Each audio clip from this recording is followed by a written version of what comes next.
আসসালামু আলাইকুম রহমতুল্লাহ। অনেকদিন পর আমি আমার ভয়েস মাধ্যমে সরাসরি একটা ভিডিও নিয়ে আসলাম। জানি না কার কেমন লাগবে। ইদারিং অনেকেরই দেখতেছি যে মিলে চলাফেরা আচরণ সবাই কেমন করতেছেন। আসলে কি বলবো, দেশের পরিস্থিতি একদিক দিয়া দেশের ভিতরে মা বাপ কিছু কোনোটাই নাই। আপনারা যে পথে অবৈধ পথে যে টাকাগুলি খরচ করেন ওই টাকাগুলি যদি গরিবের মাঝে যদি ফিলে মানে দিয়ে দিতেন, কিংবা রাস্তাঘাটে কত ভিক্ষুক যারা টাকা চায় তাদের মাঝে যদি বিলাইতে পারতেন কিংবা দিয়ে দিতে পারতেন, কত না ভালো হতো। এই যে বছর শেষে কালকে বছরের একটা রাত গেল, আমরা কি একটা বারও চিন্তা করছি? সবাই তো অনেকেই হই হল্লা করে নাচানাচি করে কাটাইলেন। আরে কত কার জীবনটা, কত দূর সময়টা, এই যে আগামী বছর আমরা পাবো কিনা 2027 সাল, এর আগে আমরা চলে যেতে পারি। আমাদের অনেকের বয়স, আল্লাহর কাছে লাখ লাখ শুকরিয়া করা দরকার যে আমরা 2026 সালটা অনুভব করতে পারতেছি, বা আমরা 2026 সালটা কে এখনো বেঁচে আছি। আল্লাহ তালা আমাদেরকে হায়াত দিয়ে বেঁচে বাঁচায় রাখছেন। তার বেশি বেশি প্রশংসা করা এবং নাম নেওয়া। দেখেন, আপনারা অনেকেই অশ্লীলতা ভিডিও করেন, করেন এই মোবাইলের ভিতরে সাইরা কত রকমের কাজ করেন। যতই ছাড়বেন ততই গুনাহ হবে, নাউজুবিল্লাহ। আর আমি যদি একটা ভিডিও ছেড়ে যদি রাখি ভালো কাজের জন্য, তাহলে এটার পিছনে সওয়াব পাওয়া যাবে। আর যদি না রাখি সেটার পিছনে অনেক গুনাহ হবে। আর আমি কি নিজে মারা গেলেও, যদি মারা যায়, এই ভিডিওটা কারোর মাধ্যমে কেউ যদি দেখে খারাপ পথে যায়, তাতেও গুনাহ হবে। তাই আসেন এরকম খারাপ পথে না চলে, দেখেন আমাদের মাঝে সবার মাঝ থেকেই আমরা কার কি ধরে রাখতে পারছি। আমাদের প্রধানমন্ত্রী খালেদা জিয়া ইন্তেকাল হয়ে গেছেন। দেখেন, আফসোসের বিষয় যে আল্লাহ তালা যিনি খালেদা জিয়া যখন সাজা খাটলেন, আল্লাহ তালা তখনও তো নিতে পারতেন, তাই না? এই এখন উনি মুক্ত হয়েছেন, কিন্তু আল্লাহর পথ থেকে কি মুক্ত হইতে পারছেন? আল্লাহ তালা কি ছেড়ে দিছেন? কিন্তু ওনার সময় যতদিন ছিল ততদিন কষ্টের মাঝে হোক সুখের মাঝে হোক কাটিয়ে গেছে। এখন কি উনি আসতে পারবে?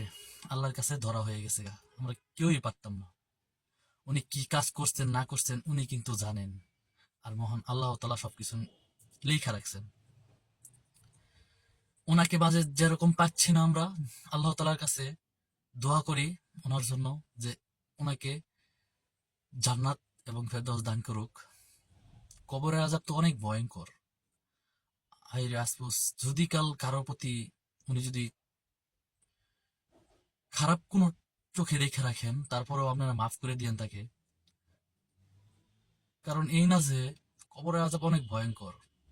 আর এই কবরের আযাব যদি আমরা জানতে পারতাম, কেউ বুঝতে পারতাম, সব কাজ থেকে বিরত থাকতাম, আল্লাহ তাআলার কাছে ডাকে সাড়া দিতাম। বেশি কিছু না তো, আল্লাহ তাআলার হায়াতটা অনেক দামি হায়াত, সময়গুলো অনেক দামি। আমরা তো অবহেলা করে নিত্য কাজে সময়গুলি ধ্বংস করে দিচ্ছি। এই টিকটক, ফেসবুক, ইউটিউব, অনেক ব্রাউজার লাইনে অনেক কিছু হয়েছে। এই যে আমি আরো আমার ভাইদেরকে বোনদেরকে বলতেছি যে আপনারা এই সব ভিডিওগুলি করতেছেন, করেন ভালো কথা, একটু ভালোর পথে করেন, একটু পর্দাশালী হন। আর এমন পর্দাশালী হয়েন না যে কিনা পর্দা করবেন নকল করে। নকল কোনটা জানেন? টাইট ফিটিং করার দরকার নাই। আমার অনেক ভাইয়েরা আছে, বোনেরা আছে, অনেক টাইট ফিটিং করেন, টাইট ফিটিং করে চলাফেরা করেন। কেন ভাই? ঢোলা পোশাকে কি সময় কাটে না? ঢোলা পোশাকে হয় না? এই যে ফিটিং করে পরেন, নকল করেন, কোনো লাভ আছে? কোনো ফায়দা আছে? কোনো লাভ নাই, কোনো ফায়দা নাই। আপনি বুরকা পরবেন নকল করে, আপনার যেন আপনার মুখ যেন না দেখা যায়। অনেকেই বুরকা পরেন, হিজাব পরেন, মুখ দেখা যায়, আরো তো অনেক কিছু দেখা যায়, অনেক মন্তব্য করে, বাজে কমেন্ট করে বসে থাকে।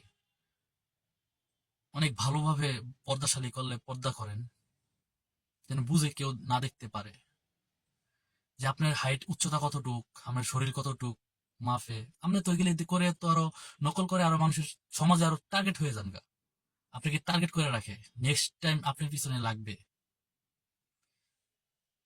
যতটুকু পর্দা করবেন ততটুকু আল্লাহ তাআলার ভয় করেন। মানুষকে এমন মিলে পর্দা করেন না যে সেই মানুষটা, যে মানুষ আপনাকে দেখে আরো তার ভেঙে যায়, আপনার উপরে নজর পড়ে, আপনাকে নিয়ে বাজে মন্তব্য করে, মনে মনে ধারণা করে। এই পর্দা করেন না। আপনারা দেখেন আমি কি বলছি, বলবেন যে আমি, আমাকে নিয়ে অনেক বাজে মন্তব্য করেন না যে আমি করি না। আমার ভিডিওতে কমেন্ট আসছে তো, অনেকেই ভাইয়েরা বলছে অনেক দিন ধরে আমি লাইফে আসি না, আমার ভিডিও নিয়ে আসি না। এই ফিটিং ফাটিং করা বাদ দিয়ে সোজা পথে চলেন। ইসলাম সোজা, কোনো বেকার প্যারা নাই, বুঝছেন? সুখ দুঃখ মিলে এই সব কিছু আল্লাহ তাআলা কিসের মাধ্যমে যে আপনার সুখ দুঃখ পরীক্ষা করবেন, কষ্ট দিয়ে পরীক্ষা করবেন, অসুস্থ দিয়ে পরীক্ষা করবেন, আবার সুখ দিয়ে পরীক্ষা দিবে। পরীক্ষা শেষ নাই। আপনাকে এমন সুখ দিবে, সেটাও দেখবে, আবার সুখ কেড়ে নিয়ে নেবে।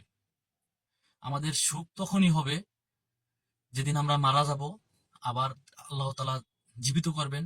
যদি আমরা জান্নাত পাই, সেটাই আমাদের সুখ, এছাড়া আর সুখ নেই। কারোর পিছনে না ঘুরে নিজের জীবনটাকে সাজান।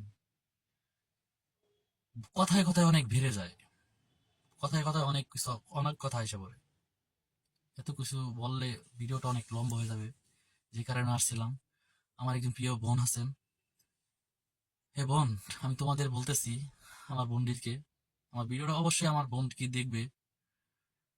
শুধু আমার বোন না, সব বোনের জন্যই বলতেছি, ভালো পথে চলেন। একজনের জীবনে ঘুরে কোনো লাভ নাই, নিজের জীবনটাকে পরিবর্তন করেন।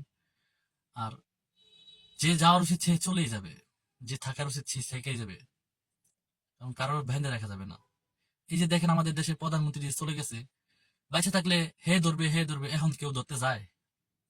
এখন কেউ ফিরত নিয়ে আসতে পারবে? তাকে দিয়েই দেখাইলাম। আল্লাহ, তুমি মাফ করো আমাদেরকে। আমাদের